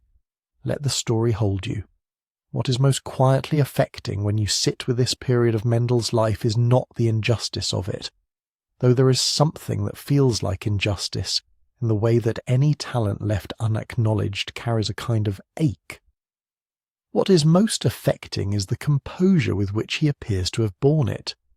He did not, as far as the historical record suggests, abandon the conviction that what the peas had shown him was real and significant. He continued to believe in the experiments. He continued to correspond occasionally with those who engaged him on natural historical questions. He continued to keep his meteorological records with the same precision he had always brought to observation. But the world of the monastery had contracted around him, as worlds sometimes do, not through any single dramatic event, but through the slow accumulation of duties, disputes, and years. The man who had once spent his mornings moving through the garden with a notebook had become a man who spent his mornings managing the legal and financial affairs of an institution in conflict with the state. Both of those men were fully Gregor Mendel. Both versions of him, the patient experimenter and the burdened administrator, were expressions of the same fundamental character, methodical, principled, willing to carry what needed carrying without complaint. Let your body be heavy now, and your mind quiet. There's nothing you need to carry tonight. He persevered in the way that people of deep habit and deep faith tend to persevere, not dramatically, not with any outward show of suffering, but steadily day by day, through the fatigue of a life that had taken a shape quite different from the one the garden had once seemed to promise. Recognition did not come. The paper did not stir. The world, occupied with its own urgent preoccupations, went on looking elsewhere, and Mendel, in the abbey that had been his home for more than 3 decades, went on with the work that remained. The years of the early 1880s brought with them a heaviness that was no longer only administrative. The disputes continued, the tax battle with the Austrian authorities remained unresolved, and the correspondence and management that had come to fill Mendel's days showed no sign of relenting. But now, woven into all of that, came something else, the slow, unmistakable language of a body beginning to fail. He had never been a man of particularly robust constitution. The breakdowns of his student years, the episodes of nervous exhaustion that had interrupted his studies more than once, had given early evidence of a system that carried its burdens at some cost. Now, in the final chapter of his life, the cost was becoming visible in ways that could not be set aside. Let yourself be still for a moment. Feel the weight of your limbs, and let it be restful rather than burdensome. You're safe and quiet here. His health declined steadily through those last years. The fatigue that had accompanied his administrative life deepened into something more persistent, more fundamental. He continued to attend to the monastery's affairs with the same principled care he had always brought to responsibility. But those around him could see that the effort required more of him now than it once had. He moved through his duties in the way that someone moves through deep water, not stopped, but slowed, aware of a resistance that had not always been there. The abbey that had been his world for more than 40 years, the garden and the corridors and the quiet of the early morning, held him still, but he was diminishing within it. On the 6th of January, 1884, Gregor Johann Mendel died in Brno. He was 61 years old. The medical records of the time, written in the language and with the diagnostic tools available to 19th century physicians, listed the cause as chronic nephritis, a long and wearing illness of the kidneys, the kind of condition that drains rather than strikes, that exhausts the body across months and years rather than arriving as a sudden catastrophe. That is what the historical record tells us, and it is worth sitting with that account gently, because there is something more to say, though it must be said carefully. In the years following his death, science moved forward in ways Mendel could not have imagined. Among the things that became possible, eventually, was something that would have seemed extraordinary, even to a man accustomed to looking at the invisible workings of inheritance, the ability to examine the genetic material of a person who had lived and died in another century. In 2021, researchers conducted an exhumation and analysis of Mendel's remains, and what they found in his DNA suggested a picture of his health that adds complexity to the simpler narrative of nephritis alone. The analysis identified genetic variants associated with a predisposition to heart disease, as well as to kidney and metabolic conditions. These findings do not overturn the historical record. They do not definitively rewrite the cause of his death. What they offer is nuance, the suggestion that the body Mendel carried through his life may have been predisposed at a hereditary level to a constellation of vulnerabilities, and that what was recorded as kidney failure in 1884 may have had roots and companions that the medicine of that era could not see. It is, in its own quiet way, a fittingly Mendelian ending to the question of his health, the answer lying not in what could be observed at the surface, but in the invisible patterns passed down through generations. He spent his life demonstrating that what you see in a living thing is not the whole story. It turns out the same was true of the living thing that was Mendel himself. Rest here for a breath or two. Let the night be peaceful around you. What the world knew of him when he died, however, was almost nothing of what mattered most. The paper, Versuche über Pflanzen-Hybriden, presented in that meeting room in Brno nearly 2 decades earlier, published in the Society's Proceedings in 1866, had accumulated in all the years since its appearance a silence so complete that it amounted to a kind of erasure. It had been cited only a handful of times in the intervening decades. No movement had grown around it. No school of thought had taken it as its foundation. The botanists and biologists of Europe had not, by and large, found their way to the monastery garden in even an intellectual sense. The work sat where it had always sat, present, complete, internally consistent, and almost entirely unread. When the obituaries and notices of Mendel's passing appeared in the days and weeks that followed his death, they were not without respect. He was recognized as a man of learning, as an abbot who had served his community faithfully, as someone who had engaged with natural science in his earlier years. But the particular nature of what he had done, the mathematical laws he had drawn from those rows of peas, the framework for understanding how traits pass from parent to offspring, received no special attention. There was no sense, in these commemorations, that the world had lost a mind whose work would one day be understood as foundational to one of the most consequential sciences of the 20th century. The wider scientific community, absorbed in its own debates and currents and preoccupations, did not pause over his death with any recognition of what had quietly passed from the world. Breathe slowly. Let your thoughts drift if they wish. There is no effort required of you tonight. There is a particular kind of sadness in this, not the dramatic sadness of a life cut short before its work was done, but something softer and more patient. The sadness of a life that was, in its most essential contribution, fully realized and yet closed without ever knowing the warmth of acknowledgement. Mendel had done the work. He had designed the experiments with care and carried them out with extraordinary discipline. He had seen what the numbers were saying and had found the language to say it clearly. He had sent the paper into the world and had gone on waiting, and the waiting had stretched past the years of his active research, past the years of his abbacy, past the years of his declining health, and on to the morning of his death. He did not receive, in his lifetime, the letter that would have told him he was right. He did not live to see another experimenter build upon his ratios or confirm his laws in a different species, in a different garden, in a different country. He did not hear his name spoken in a lecture hall as the originator of something important.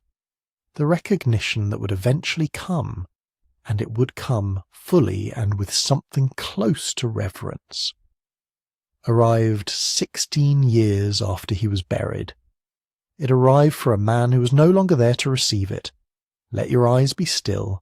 Let your breathing be slow.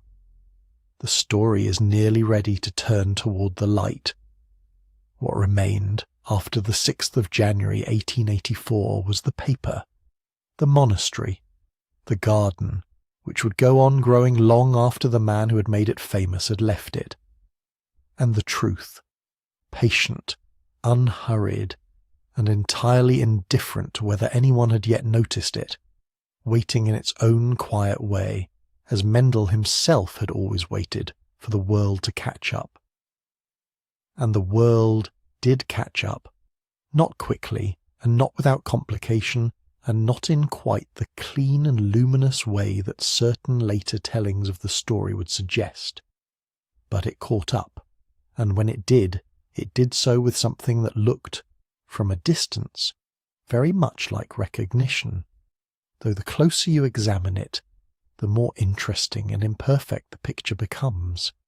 Let your breath settle. You are resting well tonight. The year was 1900. 16 years had passed since the garden in Brunn had lost its most careful observer. The monastery still stood. The pea plants still grew and fruited in their seasons, tended now by other hands, observed by other eyes that did not know what had once been recorded there with such patience. And somewhere in the libraries of Europe, in the bound volumes of proceedings from scientific societies in provincial cities, the paper waited, as it had always waited, in its particular unhurried silence. What happened in the spring and early summer of that year was not, as it is sometimes told, a single moment of sudden illumination. It was something more distributed than that, and more tangled and more human. 3 botanists working independently of one another in different parts of Europe, each conducting their own hybridization experiments with their own plants, arrived, by their own paths and with their own varying degrees of reluctance and eagerness, at an encounter with Mendel's 34-year-old paper. Their names were Hugo de Vries, Karl Correns, and Erich von Tschermak. And what each of them did with that encounter tells us something not only about Mendel, but about the way science works and the way scientific histories are made. Hugo de Vries was working on inheritance in plants and, in 1900, published results in the French journal Comptes Rendus that describe patterns in hybridization without, in that initial publication, mentioning Mendel's name at all. It was Karl Correns, who had been de Vries's student, and who recognized in de Vries's findings something he himself had been working toward, who pressed the matter of priority, pointing out that both of them had been anticipated, and anticipated comprehensively, by an Augustinian friar in Moravia more than 3 decades earlier. Faced with this, de Vries acknowledged Mendel's priority in subsequent work, though the initial omission left a residue of awkwardness that historians have noted ever since. Rest softly for a moment. The night is holding you gently. Correns himself had issued a paper in January of 1900 that restated Mendel's law of segregation and that introduced in clearer terminology the concept that would become known as the law of independent assortment. He named Mendel explicitly and without hesitation, situating his own work as confirmation and elaboration of principles the Brunn monk had already established. Erich von Tschermak, the third of the trio, released a re-edition of Mendel's original paper in June of that same year, adding his voice to what was rapidly becoming not a whisper but a chorus. 3 papers, 3 scientists, 3 separate paths converging on a single quiet garden in the previous century. It would have been neat and satisfying if the story ended there, if the rediscovery had been a clean and straightforward rescue of a forgotten truth, and if the 3 botanists had stepped back gracefully to allow Mendel's long-delayed recognition to fill the space. In some retellings, it is presented in something close to those terms, but the historical record is, as always, a little more textured than that. The portrait of Mendel that emerged in the years immediately following 1900 was shaped not only by what was actually known about him, but by what the people shaping that portrait found useful, or convenient or emotionally resonant. He was rendered, in some early accounts, as an almost entirely isolated figure, a solitary monk scientist, cut off from the scientific world by monastery walls and provincial circumstance, working in pure intuitive solitude. Certain biographical details circulated that later scholars would identify as inaccurate or embellished. The picture of his family's origins was sometimes softened or adjusted. His identity as a monk, so central to who he actually was at times treated as a kind of background colour rather than a defining fact of his intellectual life. The story that was being constructed around him was a story about a particular kind of scientific hero, and the facts of his actual life were pressed, here and there, to fit that shape. Let your thoughts slow. There is nothing that needs straightening tonight. Simply rest. Later historians would do the patient work of correction. Hugo Iltis, who wrote one of the earliest serious biographies of Mendel in the early 20th century, made important contributions to establishing a more grounded record, even as his own account carried some of the interpretive assumptions of its era.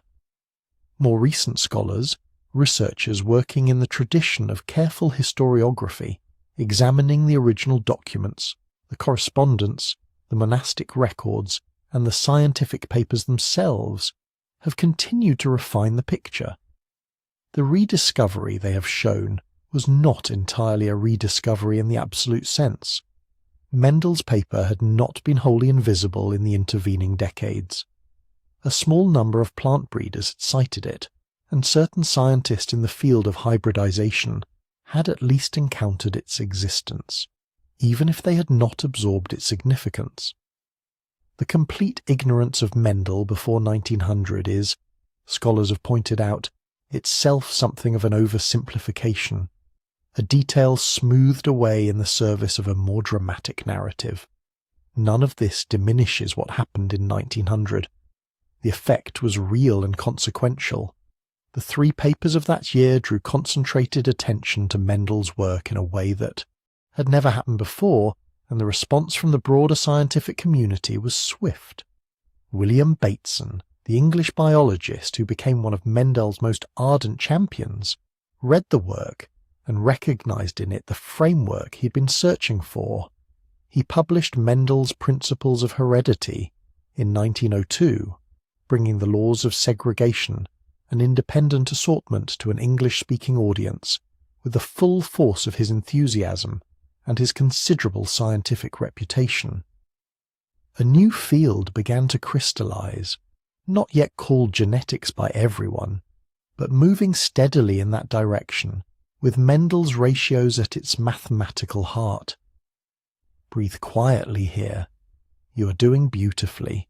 Simply let the story continue to wash over you. What had been a paper in the proceedings of a provincial natural history society became, in the years that followed, the founding document of a science, and the man behind it, the round-faced, patient, beekeeping, pea-counting, failed examination-taking monk from Silesia, was gradually, through biography and commemoration, and museum-founding and textbook passage, elevated into something the Augustinians of St. Thomas's Abbey would perhaps have recognized as a kind of secular sainthood, the father of genetics, the man who cracked the code of heredity, a figure removed by degrees from the specificity of his actual life and placed into the clean light of a foundational myth. And yet, the real Mendel, the one who had struggled through examinations he could not pass, who had waited through silence that never broke during his lifetime, who had written letters to the great Nageli and received in return a polite indifference, who had tended his garden and counted his seeds and done his work without the comfort of knowing it mattered, that Mendel persists beneath the monument. He is recoverable in the documents and in the careful work of those who have chosen to look at him honestly. More interesting than the saint, and more quietly inspiring. A man doing good work in a quiet place, without any certainty that the world would ever lean in close enough to hear what he was saying. Let your breathing be slow and easy. The night is long, and there is more still to come. And so we arrive, in the slow and gentle way that all long nights arrive at their quietest hour, at the question of what it means, what Gregor Mendel's story means, not only to the history of science, but to the broader and older and more personal question of why patient, careful, humble work matters at all. He is called the father of genetics.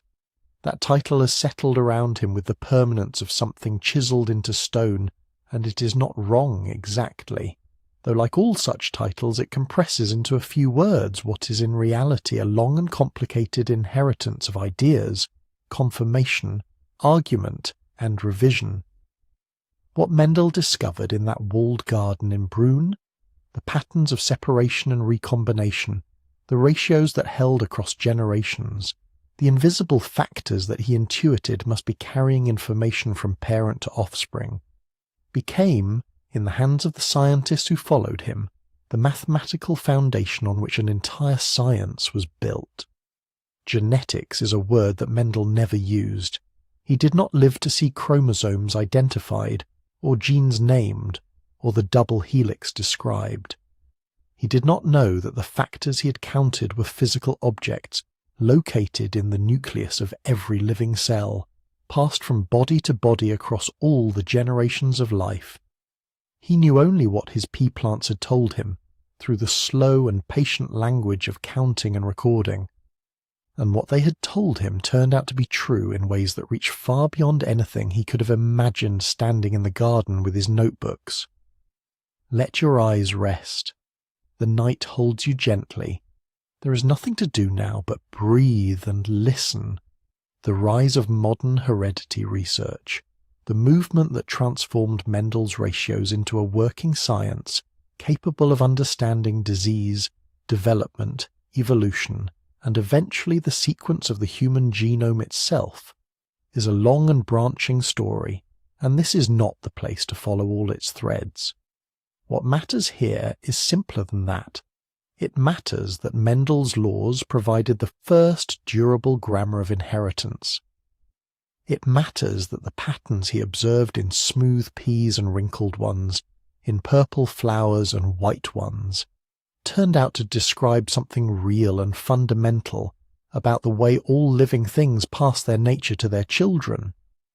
And it matters that this was accomplished by one careful man with a plot of ground and an extraordinary willingness to keep counting when counting seemed to no one else particularly urgent. But the story of Mendel's legacy is not entirely a story of quiet vindication.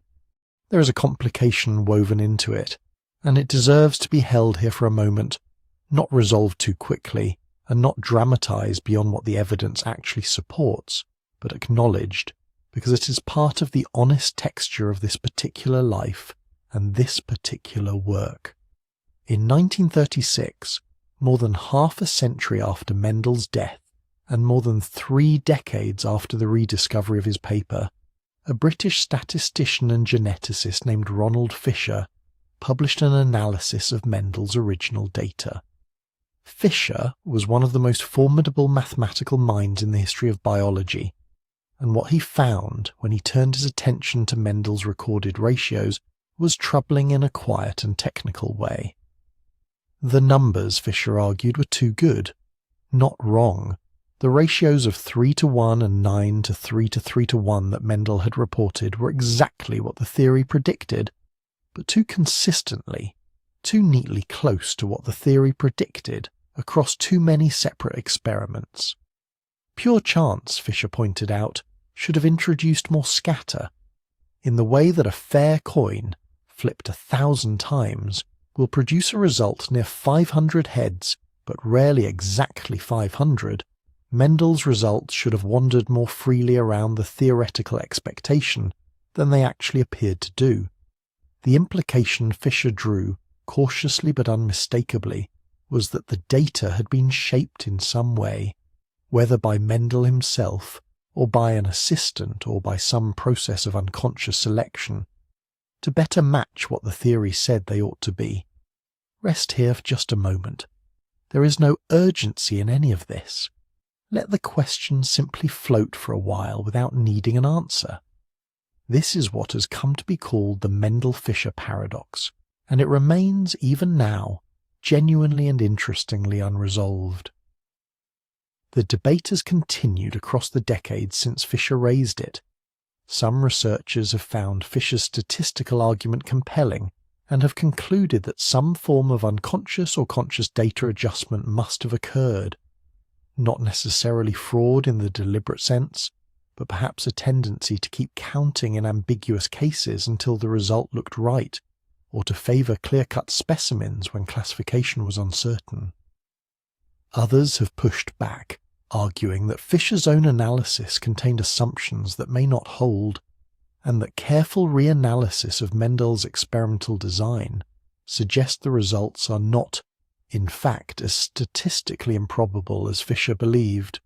Still others have pointed to the possibility that Mendel, or those who helped him in the garden, may have discarded data from experiments that seemed unreliable for practical reasons that had nothing to do with fitting the results to the theory.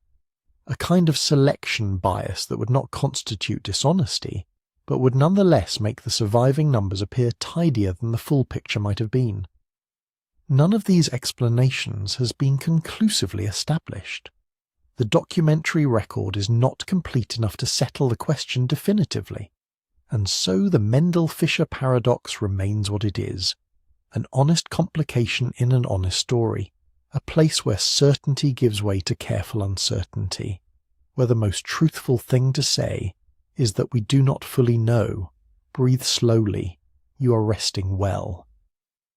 Let the uncertainty be comfortable for a moment, as uncertainty often deserves to be. What the debate does not change is the thing that matters most about Mendel's work. His laws hold. The patterns he described in his pea plants correspond to real processes that have been confirmed by an enormous weight of subsequent observation.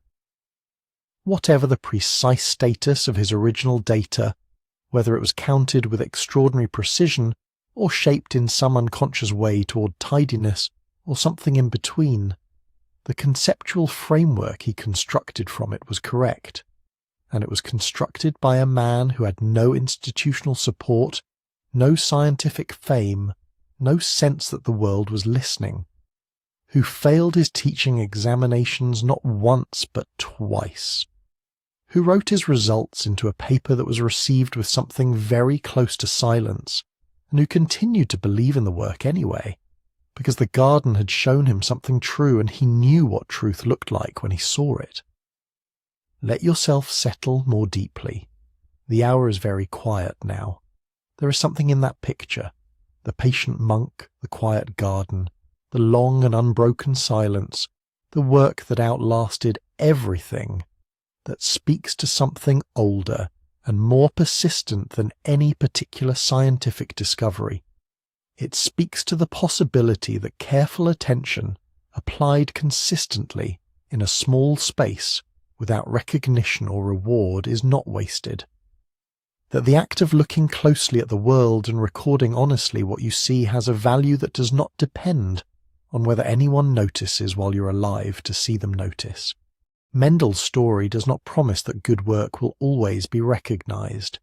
His own life demonstrates, with considerable emphasis, that it may not be, not in time to matter to the person who did it, not in time to offer any comfort or confirmation in the years when such things would have been most welcome. But his story does suggest, quietly and without sentimentality, that the work itself endures, that what is true remains true, and that somewhere, in some later season, in some other garden of the mind, something planted in patience may yet find its light. And now, gently, we have come to the end of the night. Let your breathing settle one more time.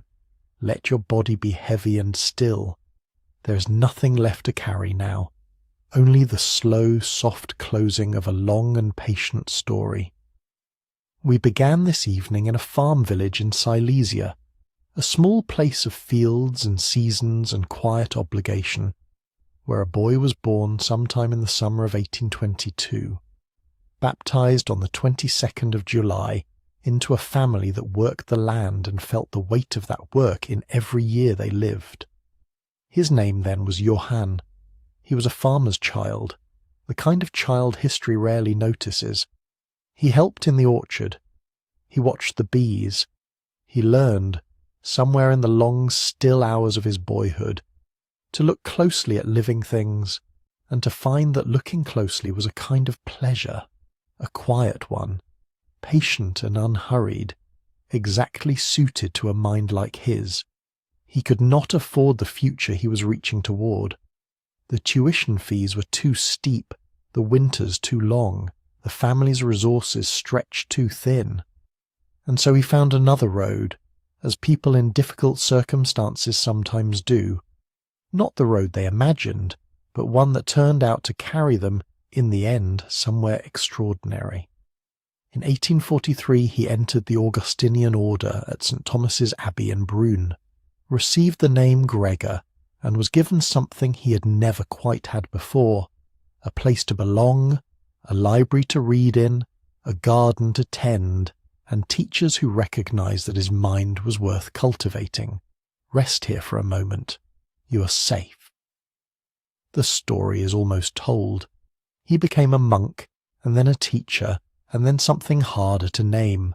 A scientist without a laboratory, a theorist without a title, a man who spent 7 years between 1856 and 1863 cultivating approximately 28,000 pea plants in a walled monastery garden, counting their seeds, measuring their flowers, recording every result in careful columns, and drawing from all of that, counting a pair of principles so clean and so true that they would eventually reorganize an entire science.